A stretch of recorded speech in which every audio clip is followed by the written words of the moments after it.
અચ્છા, અને પ્રી પ્રિપરેશનમાં કેટલો ટાઈમ જશે બીજી કોઈ હોય તો? પ્રી પ્રિપરેશનમાં એક ચોપિંગમાં થોડો ટાઈમ લાગે છે, અને કઠોળનો જે પણ આમાં ઉપયોગ લઈએ છીએ એને તમારે વહેલા પલાળી અને બાફીને લેવાના છે. ઓકે, ઇન્ગ્રેડિયન્ટ્સ કયા કયા લીધા છે? વેજીટેબલ્સમાં ઘણું બધું છે.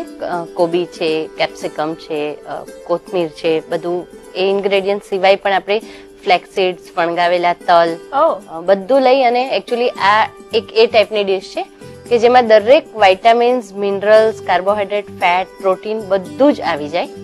એ ટાઈપનું કમ્પ્લીટલી બેલેન્સ્ડ વસ્તુ છે. ચૂન કે લેંગે એવું છે. એવું છે. તો ચાલો રેડી કરી દો. ચાલો ગેસ ઓન કરી દે.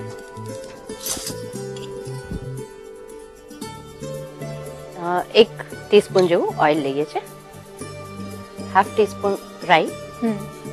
આમ એક રીતે જોવા જઈએ તો ડિશ એક સેલેડ છે, પણ સાથેમાં રાઈસ પણ એડ કર્યા છે. અને નોર્મલી જ્યારે ડાયટની વાત આવે, હેલ્ધી રેસિપીની વાત આવે, ડાયટ કોન્શિયસ લોકોની વાત આવે તો એવું કહેવાય કે ભાઈ રાઈસ તો ક્યાંય ના આવે. આમ રાઈસ માટે થોડુંક એટલે કોન્ટ્રાવર્સી છે, પણ છતાં તમે સાથે સારું એવું ન્યુટ્રિયન્ટ્સ લઈને જો વન્સ ઇન અ વાઇલ ભાત ખાવ તો કઈ પ્રોબ્લેમ નથી. કોઈ વસ્તુ ટોટલી કટ ડાઉન કરવાની જરૂર. અચ્છા, હવે એમાં આદુ, મરચાં અને લસણની 1 ટીસ્પૂન જેવી પેસ્ટ એડ કરી. મીઠા લીમડાના 8 થી 10 પત્તા. ઓકે. 5 ચમચી હિંગ લઈએ છીએ.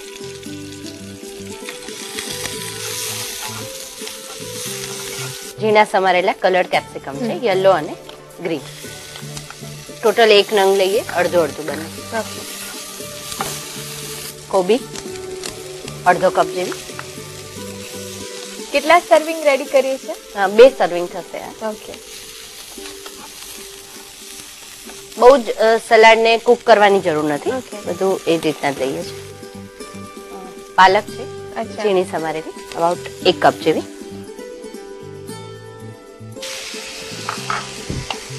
સમારીને પ્રોપરલી ધોઈ કાઢી છે ને પછી લઈએ છીએ. છીણેલું ગાજર, સમારેલું પણ લઈ શકો. આપણે થોડુંક બધા ટેક્સચર ને ટેસ્ટ નું વેરિએશન કલરફુલ થોડું કરવા માટે અલગ અલગ ફોર્મમાં બધું લીધું છે. આ કયા ટાઈમે લઈ શકાય એવી ડિશ છે? તમે કોઈ પણ મીલમાં લઈ શકો, હોલ મીલમાં. બીજું આની સાથે એક કોમ્પ્લિમેન્ટમાં આપણે કઈ રાયતું કે એવું લઈએ તો બીજી કોઈ તમારે એડિશનલ વસ્તુની જરૂર નથી પડતી, બધું જ આમાં કવર થઈ જાય. આમાં તમે અમેરિકન કોર્ન પણ એડ કરી શકો. ઘણાને કોર્નની ફ્લેવર બહુ ભાવતી હોય છે.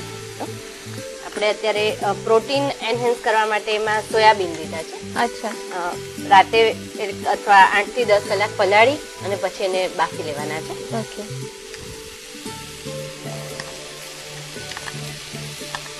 અડધો કપ આપણે બાફેલા લીધા છે. બીજા કોઈ કઠોળામાં જશે? હા, કાબુલી ચણા પણ સરસ લાગશે. ઓકે.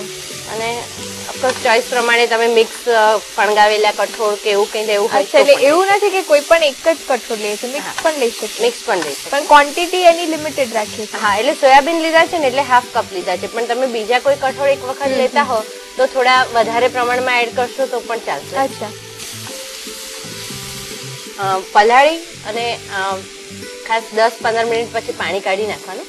અને એ રીતના ફણગાવેલા તલ છે. અચ્છા, તલ ફણગે? હા, તલ પણ ફણગે. અને ન્યુટ્રિશનલ વેલ્યુ એની આમ તો બહુ સારી જ હોય છે, પણ વધી જાય છે વધારે. કેટલા કલાકમાં ફણગા નીકળે એના? અબાઉટ 8 થી 10 કલાકમાં. અચ્છા. જેમ નોર્મલી આપણે કઠોળ ને બધું ફણગાવીએ છીએ ને એ રીતે. અખરોટ છે, અબાઉટ 1.5 અખરોટ લીધું છે, ઝીણા ટુકડા કરીને. 1 કપ રાંધેલો છૂટો ભાત છે. એકચ્યુઅલી આ બધું ચૂની લીધું છે. બધું તલ છે, ડ્રાયફ્રૂટ છે, રાઈસ છે, કઠોળ છે, શાકભાજી છે, લગભગ બધું જ આવી જાય એ રીતના આપણે ટ્રાય કર્યું છે. બહુ બધા મસાલામાં નથી નાખતા. એકચ્યુઅલી જે આપણે આગળ આદુ, મરચા, લસણનું પેસ્ટ લીધી એમાં જ ફ્લેવર એકદમ સરસ આવી જાય છે. છતાં તમારે કલર માટે સહેજ હળદર કે એવું નાખવું હોય તો ચોક્કસ નાખી શકાય. બધા ઇન્ગ્રેડિયન્ટ્સ જ એટલા સરસ છે કે તમારે એડિશનલ કોઈ કલર છે કે વધારે પેલું ગરમ મસાલો કે મરચું નાખવાની જરૂર નથી. લીંબુનો રસ લઈએ, અબાઉટ 1 ટીસ્પૂન જેવો. સ્વાદ પ્રમાણે મીઠું.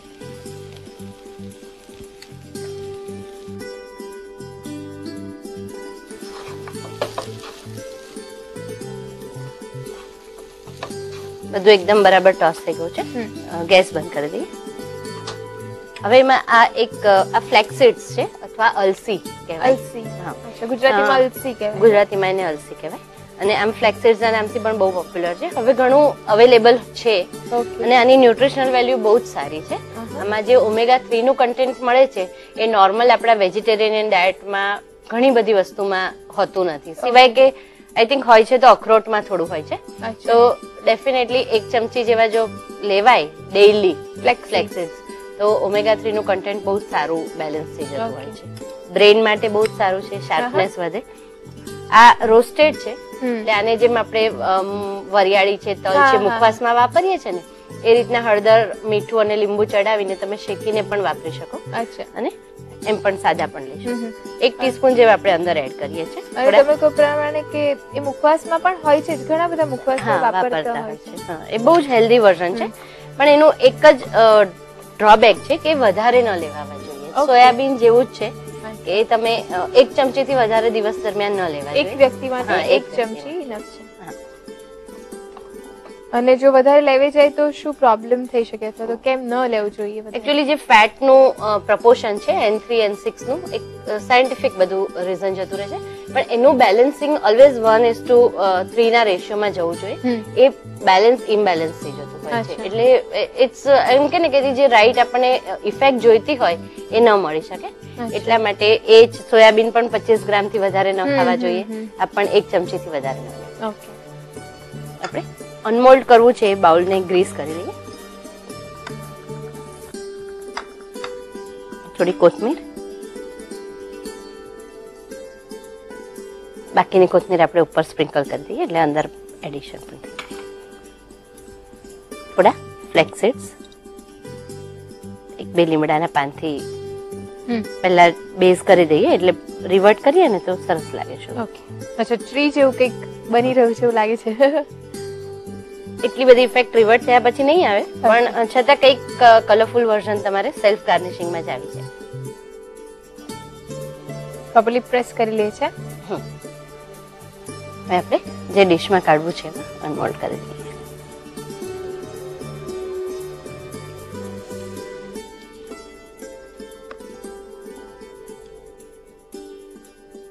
ન્યુટ્રિશનલી હજુ એને થોડું વધારે એનહેન્સ કરવા માટે દહીંની સાથે તમે થોડું ખજૂર ના ઝીણા સમારીને અંદર નાખી શકો અથવા ખજૂરની પેસ્ટ કરીને એડ કરી શકો. મીઠું અને મરચું, થોડી લીલી ડુંગળીના પાન પણ નાખી શકો, સરસ લાગે છે.